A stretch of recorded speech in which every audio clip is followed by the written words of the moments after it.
boleh berjaya untuk menghasilkan. Dia banyak slogan, satu Malaysia, bahawa Government Transformation Program, rancangan transition kerajaan, mengenai New Economy Model, mengenai Pan Malaysia Plan, tetapi akhirnya dasar tidak tukar.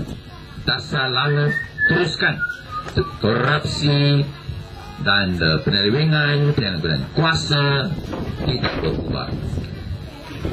Datuk Seri Najib pernah kata dalam surah apa, UMNO perlu ubah. Kalau tidak ubah, UMNO akan diubahkan. Tetapi daripada hasil pemerintahan Najib lebih daripada 1 tahun ini, sangat jelas bahawa UMNO Barisan Nasional tak mungkin ubah. Mau mereka ubah, barulah satu pilihan, rakyat ubah mereka. Bolehkah rakyat ubah mereka? Barulah ada kemungkinan bahawa perubahan berlaku di Malaysia, di mana rakyat diutamakan, didahului, dan bukan semacam sekarang. Korupsi bermerajalela. Sungguh pun ada FACC SPRM ditubuhkan. Sudah lebih 1 tahun SPRM ditubuhkan untuk menggantikan BPR, Badan Pencegah Rasuah. Kenapa mau menubuhkan SPRM menggantikan BPR? Supaya lebih berkesan, lebih bercakap, supaya di Malaysia kita ada sendiri kita satu apa yang disifat-sifatkan ICAC Hong Kong ICAC sangat termasuk di dunia oleh kerana berjaya untuk menghapuskan rasuah di Hong Kong. Di Malaysia BPR baik atau SPRM baik, selepas penubuhan mereka rasuah lebih dahsyat. Dahulu 1995 kali yang pertama Transparency International mengadakan indeks mengenai korupsi di seluruh dunia setiap negara.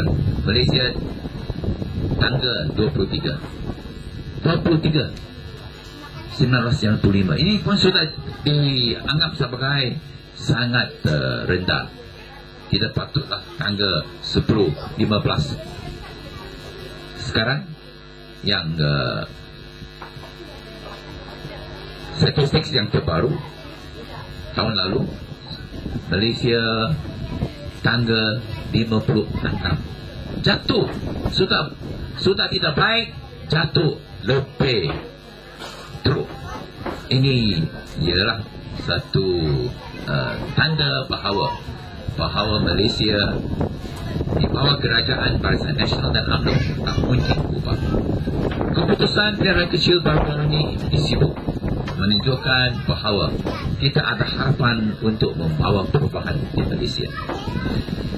Soalan sampai sehingga pilihan rakyat kecil disibuk ialah rakyat di semenanjung Malaysia mahu ubah, tapi mungkinkah rakyat di Sabah dan Sarawak berdiri bersama rakyat semenanjung untuk membawa perubahan? Pilihan rakyat kecil sibuk penting daripada segi bahawa ialah tanda bahawa rakyat di Sarawak dan pun rakyat di Sabah pun adalah keinginan perubahan. Sudah 47 tahun Sabah Sarawak di Malaysia. Apabila Sabah Sarawak bersama-sama dengan masa itu Singapura semenanjung untuk menubuhkan Malaysia, apalah harapan semua penduduk di Sabah dan Sarawak bahawa mereka boleh menikmati kekayaan dan pembangunan di Malaysia. Adakah dalam 47 tahun ini rakyat di Sabah dan rakyat di Sarawak rasa bahawa mereka setara dengan penduduk di semenanjung Malaysia? Tengok apa Perdana Menteri cakap dalam pilihan rakyat kecil di Sibu. Tadi pun You ada sebut, you tolong saya tolong you. Ini satu sikap menunjuk apa? Bahawa melihat rakyat, pengundi-pengundi di Sibu, akan rakyat di Sarawak, di Sabah, sebenarnya pun di Semenanjung, sebagai subjek, bukan sebagai citizen, ada hak. Oleh kerana dalam sebuah demokrasi, bukanlah tanggungjawab kerajaan untuk memberi segala pembangunan kepada rakyat, dan bukan sebagai tarik harga. Bahawa you tolong saya tolong you. Itu bukan percakapan konsep equal citizenship untuk semua. Ini melihat rakyat sebagai subjek sahaja, abdi sahaja, hamba sahaja. Dan sebab itu kita perlulah perubahan. Itu maklumat tujuan Pakatan Rakyat. Daerah kecil Sibu pun penting daripada satu segi. Kali yang pertama di Sarawak, Pakatan Rakyat ditubuh. Sebelum daerah kecil di Sibu tidak ada Pakatan Rakyat di Sarawak. Ada beberapa masalah. Dan apabila satu daerah kecil perlu diadakan pucuk pimpinan Pakatan Rakyat di Federal dan di Sarawak, kita dapat satu muafakat bahawa untuk masa depan, cara satu pihak sahaja yang boleh cabar kuasa Barisan Nasional ialah Pakatan Rakyat. Dan sebab itu PKR, PAS, DAP dan di Sarawak dengan SNAP kira menubuhkan Pakatan Sarawak. Masa itu ada soalan, adakah masa siap untuk menubuhkan Pakatan Rakyat dan Sarawak?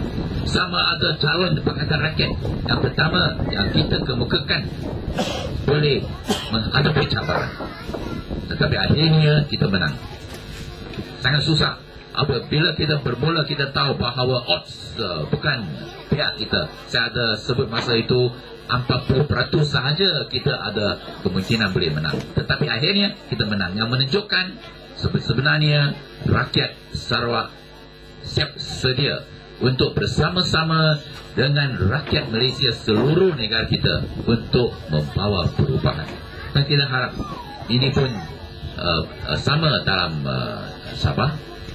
Kita sangat mustahak Idris Jala, Menteri dalam Jabatan Perdana Menteri sudah sebut ada kemungkinan bahawa 2019 berlaku bankrupsi kalau tidak ubah dasar-dasar UMNO dan Barisan Nasional. Kita ada dua pilihan, mau 2020. Apa 2020? Itulah wawasan 2020 supaya Malaysia boleh mencapai taraf income pendapatan yang tinggi, benar-benar maju. Tetapi mungkin sebelum 2020 satu tahun sebelum 2020 Malaysia sudah bankrupt. Kalau Malaysia bankrupt, mana kita boleh mencapai satu taraf pendapatan tinggi dan maju? Rakyat ada dua pilihan, mau Barisan Nasional atau mau Pakatan Rakyat. Mau Barisan Nasional, mungkinlah 2019 negara yang bankrupt. Pakatan Rakyat, kalau rakyat sokong Pakatan Rakyat, barulah kita boleh mengelakkan konsekuen ini. Dan saya harap bahawa dalam perjuangan kita supaya kita mau menyelamatkan Malaysia, kita pun mau menyelamatkan Sabah. Kita perlu selamatkan Sabah. Oleh kerana bukan sahaja untuk selamatkan Sabah, kita mau selamatkan Malaysia. Save Sabah, save Malaysia. Kita perlu selamatkan Sabah, selamatkan Malaysia untuk masa depan anak-anak dan cucu kita. Sekian, terima kasih.